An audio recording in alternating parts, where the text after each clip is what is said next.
Assalamualaikum warahmatullahi wabarakatuh. Bagaimana pendapat sobat-sobat sekalian mengenai perkataan pesulap merah ini? Coba kita perhatikan. Ternyata ini cara kerja santet. Dulu santet gimana caranya di Jawa itu pakai racun sebenarnya. Benda yang adalah bendanya gue nggak bisa kasih tahu ya, diparut. Iya. Benda diparut jadi serbuk-serbuk gitu, Iya. ditaruh di kopi. Oh, secara langsung begitu ya? Aslinya nggak bisa yang lewat ini Nggak gitu, ada. Oh, nggak ada. Jadi makanya santet itu sebutannya kan membunuh tanpa menyentuh. Iya, oke. Racun itu kan membunuh tanpa menyentuh. Iya, benar-benar. Kayak gitu. Jadi kopi ditaburin. Nah, dia ngedeketin si korbannya ini pakai orang bayaran biasanya.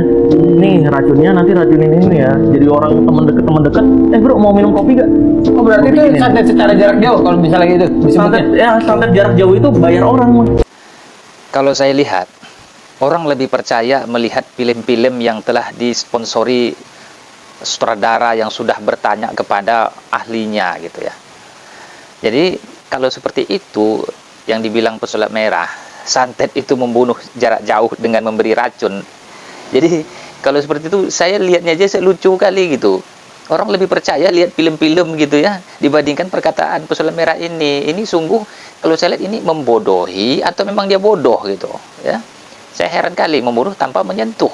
Membunuh tanpa menyentuh, memberi racun itu beda tuh, masih disentuh lagi tuh benda tuh, masih disentuh racun tuh, masih disentuh, dipegang oleh kawan tuh, dikasihkan ke gelas masih dipegang. Itu aneh gitu ya kalau saya lihat ya. Jadi kalau yang namanya santet itu, ya sihir itu dia tanpa harus mengasih apa-apa, tanpa harus mengasih racun, tanpa harus mengasih benda, ya dia main jarak jauh saja dia itu. Kalau saya lihat di film-film kan begitu. Jadi kalau begini pernyataan pesulap merah, orang jadi bodoh gitu, ya orang jadi dungu dibuatnya. Dan apalagi kalau orangnya yang mendengarnya itu sama gitu, nggak ngerti juga masalah itu, ya. Jadi kalau seperti ini kita perlu meluruskan ya. Jadi yang namanya santet itu adalah ya, kalau saya baca-baca, saya lihat-lihat, jadi santet itu sihir tradisi Jawa ya, sihir Jawa ya. Kalau sihir Arab mungkin agak beda lagi ya, tapi itu bagian daripada sihir ya. Jadi kita harus tahu juga bagaimana cara menangani sihir ya. Kalau begitu mah namanya seperti diceritakan tadi itu racun gitu ya, bukan sihir, bukan santet itu.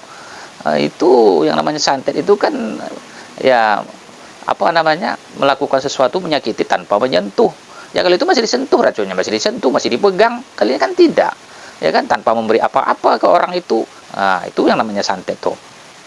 Jadi teman-teman sekalian, kita harus paham, jangan sampai kita terjerumus dengan perkataan pesulap merah itu, sehingga kita tak percaya santet, tak percaya apa yang dikatakan Al-Quran bahwa sihir itu ada, santet itu ada, sehingga kita lupa kalau sakit, kena kita jadi mangsanya dukun santet, jadi mangsanya sihir santet, kita tak bisa pula mengobatinya. Kita tak tahu kita ke tabib, tak tahu kita diruqyah, tak tahu kita ke orang pintar, taunya ke dokter saja. Lama-lama penyakit semakin parah, ujung-ujungnya mati gara-gara percaya sama pesulap merah. Siapa bertanggung jawab kalau seperti itu? Berbahaya loh kita berbicara di media sosial ini. Ada pertanggungjawabannya di hadapan Allah. Berkatalah dengan benar gitu. Jangan gara-gara konten kita membohongi umat sehingga kita masuk neraka kita gara-gara konten kita ya.